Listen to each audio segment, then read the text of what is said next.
रितिका और नवदीप की प्रेम कहानी ने स्कूल के बाद भी अपनी गति बनाए रखी। कॉलेज के दौरान भी उन्होंने एक दूसरे के साथ समय बिताया और अपने अपने करियर की ओर बढ़े। अब वे अपनी पढ़ाई पूरी कर चुके थे और अपने अपने करियर में सफलता प्राप्त कर रहे थे। उनके बीच का प्रेम गहरा होता जा रहा था और दोनों ने मिलकर अपने भविष्य की योजना बनाई थी। नवदीप ने एक शानदार समारोह में रितिका को प्रपोज किया और रितिका ने खुशी खुशी हामी भर दी। दोनों परिवारों ने इस निर्णय का स्वागत किया और विवाह की तैयारियां शुरू हो गईं। रितिका और नवदीप ने मिलकर अपनी शादी की योजना बनाई, हर छोटी से छोटी बात का ध्यान रखा। लेकिन शादी से कुछ दिन पहले रितिका को एक अनजान नंबर से फोन आया। महिला ने कहा, हेलो, मैं शीतल हूँ। मुझे तुमसे कुछ जरूरी बात करनी है। नवदीप मेरे पति हैं। फोन करने वाली महिला ने रितिका को बताया कि वह नवदीप की पत्नी है। रितिका को यकीन नहीं हुआ। उसने तुरंत नवदीप को फोन किया और इस बारे में पूछा। नवदीप पहले तो चौंक गया और फिर उसने रितिका से मिलने का अनुरोध किया। नवदीप ने रितिका से मिलकर पूरी सच्चाई बताई। उसने कहा कि उसकी शादी शीतल से तब हुई थी जब वह बहुत छोटा था, अपने परिवार के दबाव में। लेकिन वे दोनों एक दूसरे से कभी प्यार नहीं करते थे और शादी के कुछ महीनों बाद ही अलग हो गए थे। नवदीप कहता है, रितिका, मैं तुमसे बहुत प्यार करता हूँ। मेरी शादी शीतल से परिवार के दबाव में हुई थी और हम कभी साथ नहीं रहे। मैं तुम्हारे बिना नहीं रह सकता। रितिका इस सच्चाई से बहुत आहत थी। उसने नवदीप से कुछ समय मांगा ताकि वह सोच सके।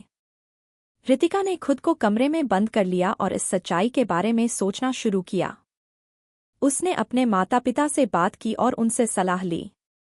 रितिका की मां ने कहा, बेटा, प्यार में विश्वास और सच्चाई सबसे महत्वपूर्ण होते हैं। तुम्हें खुद से पूछना होगा कि क्या तुम नवदीप को उसके अतीत के साथ स्वीकार कर सकती हो। रितिका ने खुद से यह सवाल बार बार पूछा और अपने दिल की बात सुनी।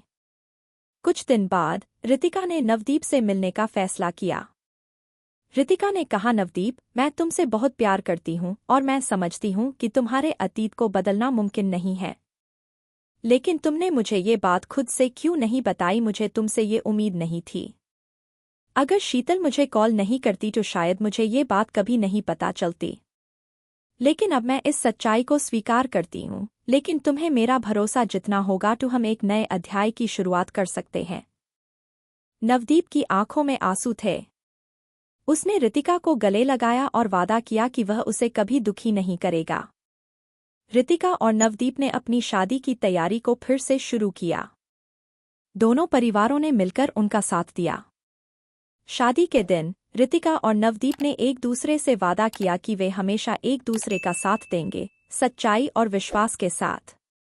शादी के बाद रितिका और नवदीप ने अपने नए जीवन की शुरुआत की। उन्होंने अपने अपने करियर में सफलता प्राप्त की और एक दूसरे का समर्थन करते रहे। उनकी प्रेम कहानी ने साबित किया कि सच्चाई और विश्वास के साथ हर चुनौती का सामना किया जा सकता है। रितिका और नवदीप की कहानी ने दिखाया कि सच्चा प्यार सच्चाई और विश्वास पर आधारित होता है और किसी भी बाधा को पार कर सकता है। उनके प्रेम ने यह साबित किया कि जब दो लोग एक दूसरे से सच्चा प्यार करते हैं तो वे हर मुश्किल को पार कर सकते हैं और अपने जीवन की नई कहानी लिख सकते हैं।